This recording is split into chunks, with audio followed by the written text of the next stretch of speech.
d'una manera conscient o inconscient, no? Totes les persones hi ha un moment que es pregunten, bueno, jo en què crec? En qui o en què confio, no? Jo crec que estem en un moment social en el que ens permetem parlar d'aquests temes. Jo, per exemple, recordo en l'àmbit de la psicologia hi va haver-hi com un gran debat de si a vegades incorporar amb tot aquest tema del... Ara està com molt de moda, no? Tot el tema doncs, del creixement personal, tot això, una pota que tingués a veure amb l'espiritualitat.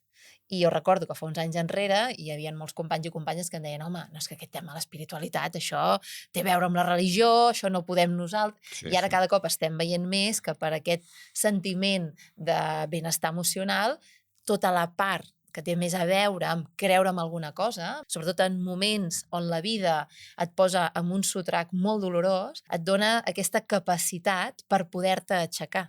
Sí, però hi ha gent que diu, escolta, jo no crec en res i ja està. I no tinc cap problema, i tiro endavant.